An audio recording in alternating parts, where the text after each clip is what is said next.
ছাত্র আন্দোলনে গুলি ও হামলার অভিযোগে মাশরাফির বিরুদ্ধে মামলা।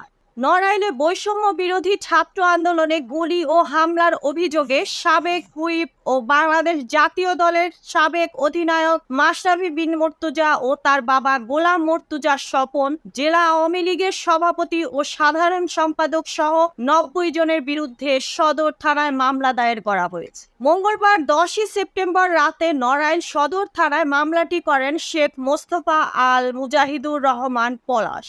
মাশরাফির নামে নড়াইলে এটাই প্রথম মামলা নম্বর 08। এজাহারে উল্লেখ করা হয়েছে, গত 4 আগস্ট দুপুর 2:30টার দিকে আসামিরা সহ আরো অজ্ঞাত 400 থেকে 500 জন অস্ত্রধারী সন্ত্রাসীরা পূর্ব পরিকল্পিতভাবে রামদা, ছুরি, চাইনিজ কুড়াল, লোহার রড, শটগান, বন্দুক, পিস্তল, হাতবোমা সহ দেশীয় ও আগ্নেয়াস্ত্র নিয়ে বেআইনি জোটবদ্ধ হয়ে নড়াইল চৌরাস্তায় সমাবেশ করে।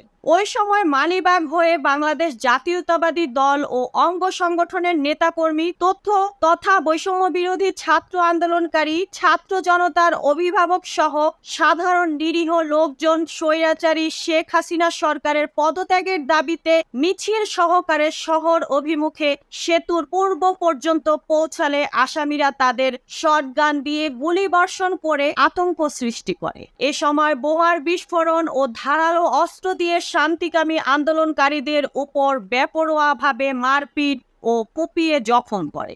নড়াইল সদর থানার ভারপ্রাপ্ত কর্মকর্তা ওসি মামলার বিষয়টি নিশ্চিত করে বলেন, তদন্ত করে ব্যবস্থা নেওয়া হবে। Mukta Parvez, desk report, BE news, Dhaka.